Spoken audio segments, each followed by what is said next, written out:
certainly don't want to see the government sell its share of General Motors at a loss. And I would want to know what the justification for that is. In all honesty, I wasn't aware of the statement that he made yesterday, so okay, I will look into it, but I think it would be, I hate to understate this, but I don't understand why we want to sell the stock at $35, what the justification is. If it's to raise cash because of the debt limit, that's not going to do anything. I don't know. I mean, what was the justification? What did the article say?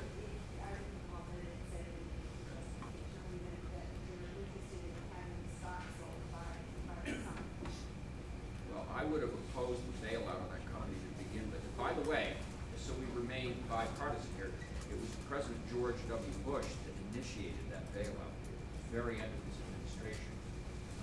But I would not have supported it. I think General Motors would have made a very great, what could have been turned into 7 or 8 extremely lean, profitable, well-run automobile companies. As it is, they've eliminated Oldsmobile, they've eliminated Saturn, they've eliminated Pontiac. That's not in the best interest of the American manufacturing. Sir, I have about 3 or 4 little, I'm looking to make 2 points and ask a few questions. Number one, as far as the bank bailouts are concerned, anybody knows what happened when Lehman Brothers collapsed? Anybody knows what LIBOR is? It was under 1 prior to the collapse, the bankruptcy. By December, it was up over 4. Massachusetts, the state of Massachusetts, could not borrow money from a bank because nobody was lending anything, just because Lehman collapsed. What would have happened if Citi or Bank of America, there are not enough apples or enough street corners for people to be selling? That would have been the really Great Depression. So the bailout, as tasteful as it is, was a good thing. Now, one of my questions is this. President Obama, after the passing of Obamacare, said that the government was going to invest $30 million into looking into tort reform. And I haven't heard anything from either party with regards to that. Now, if anybody wants to go to hhs.gov and type in on the search box tort reform, to make a long story short, were you in the Congress in 05? Yes. Okay, the joint session of Congress, the head of HEW and Medicare and Medicaid spoke before a joint session of Congress, to make it really short. Just in those 2 entities and just looking at heart disease, the government would have saved $500 million in 1990 had tort reform been in place. The head of these departments, in concert with the professor from Stanford, did a long and intensive and non-partisan study of this. I haven't heard anything about this since. And that is just an incredible way to save money. They have allowed that. Now, I'm just beginning to wonder if you guys are under the heel of trial lawyers. Because as I say, I haven't heard anything from the Republicans, as well as I would expect to hear from the Democrats. Now, my real question is this: since you're in manufacturing, I saw an interview by, it's not manufacturing, but one of the founders, or the founder of Home Depot, who said, was on Bloomberg a month or 2 ago, he could not start his business today because of federal regulations. Now, I'm wondering just how cumbersome it is to start or expand any manufacturing in this country. I mean, are we over-regulated, or how much over-regulated are we? Well, the answer is absolutely. One of the problems, let's give you one example. The new healthcare law has a 50-employee cutoff for qualifying for the requirement to be in the system. If one person out of those 50 qualifies to be in the system, then everybody has to be in the system. Now, if you're trying to start a business, how are you going to know what your costs are going to be to provide health care, one way or the other? The healthcare system that we have today is not, or had before, is not satisfactory. But the kind of uncertainty that the level of regulation put into the laps of potential employers and current small company employers is unfathomable. I can't tell you how many small business people have called me, visited me, talked to me, and said, what can you tell me about what I can expect if I hire somebody? Because I'm not hiring anybody in this business. I will pay people to work 7 days a week before I'll hire somebody because I don't know what it's going to cost. There are issues. My committee, the Energy and Commerce Committee, which obviously has jurisdiction over commerce, has been having a whole series of hearings on burdensome regulations. Some of them are in the Environmental Protection Agency. Some of them are in other areas of government. But we are looking for practical regulations to address that are unnecessary that we can repeal. And if you have your suggestions, you should put them on paper and we'll consider them. And I ran for Congress, by the way, back in 1994. I had left government, again, it was in 1992, and I was working in my business over in Dublin. And one day I went to the Xerox machine, and there was this huge placard that was a foot long above the thing, telling me that it was possible that I might not survive the act of copying a piece of paper because of all the dangerous things knives that could turn and cut. And so then I said, why is this thing here? He said, because the federal government told us we have to put it up here, otherwise we'll be out of compliance with OSHA regulations. And we had to give our employees at the time some training, the person who was changing the toner, on how to do it safely.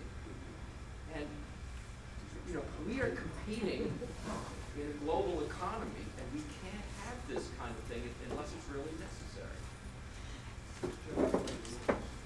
Yes, sir. Hi, I'm Dana Wilson from Pennsylvania. Wow, thank you for driving all the way over from that, because I'm going to have one over your area. You'll be voting on the debt limit soon. Yes. And this week, being enforced change the outlook on U.S. Treasury stages for negative. Not a good thing. Shows how much trouble we're in. What are your thoughts on voting on the debt limit? I think the president wants a clean bill, but I'm thinking it better be tied to strict budget controls going forward, or there's no increase in the debt. What are your thoughts?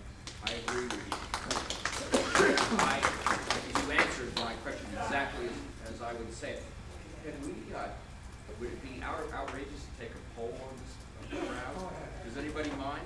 How many people, I really don't want to don't vote if you feel, but I'm really interested in this because the debt limit is about what's happened, not what's going to happen. On the other hand, we can't survive. We increase it. It actually hit 14.3 trillion today, which means we've hit it right now. And now they're going to have to start.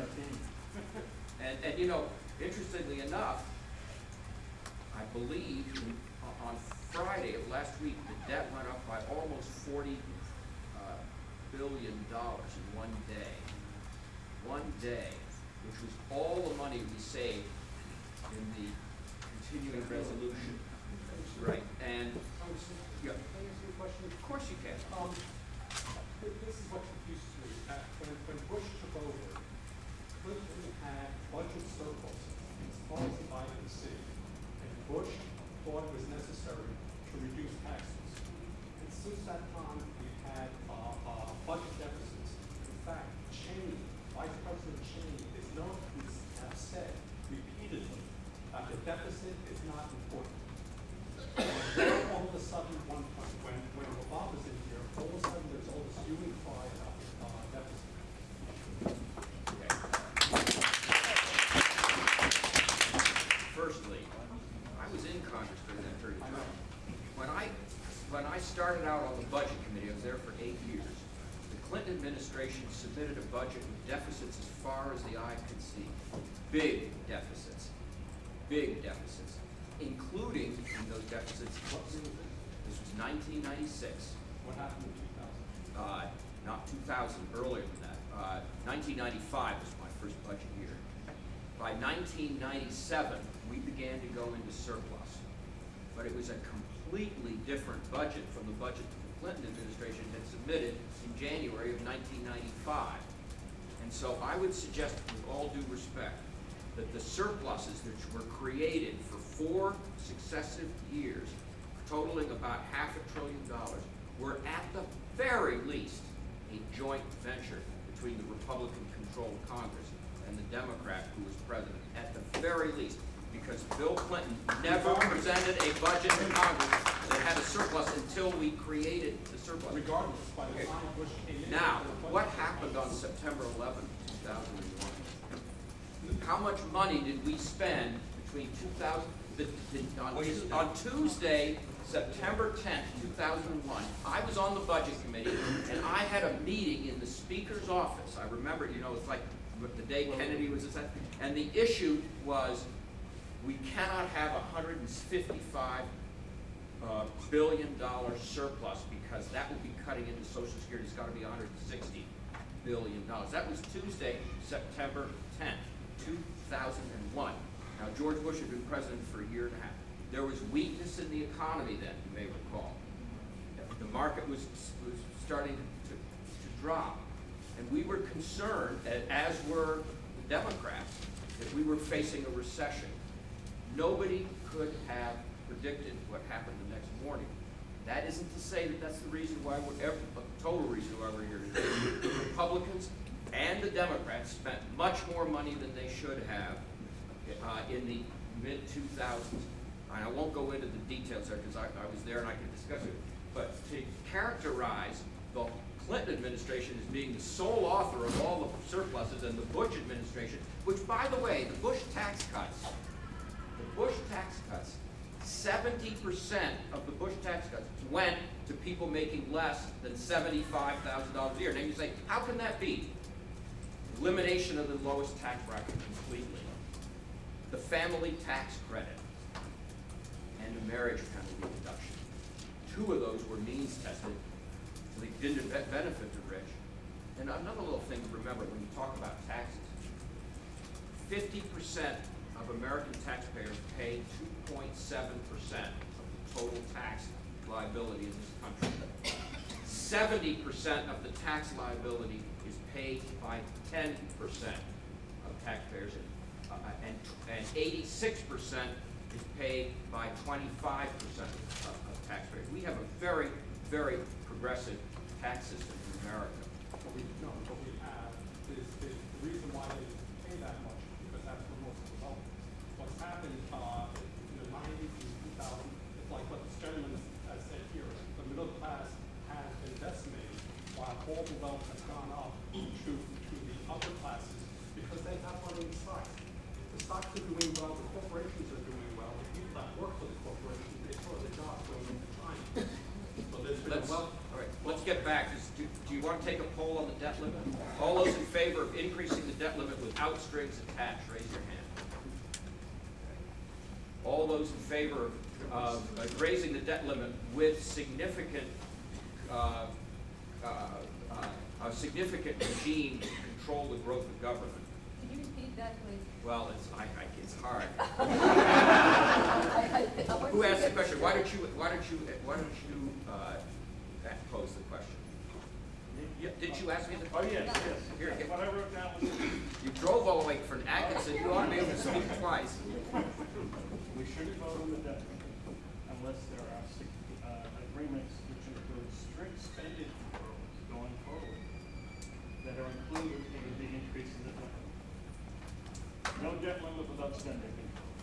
How many people believe support that? All right, lastly, and I'm not counting, how many people support not raising it under any circumstances at all, ever?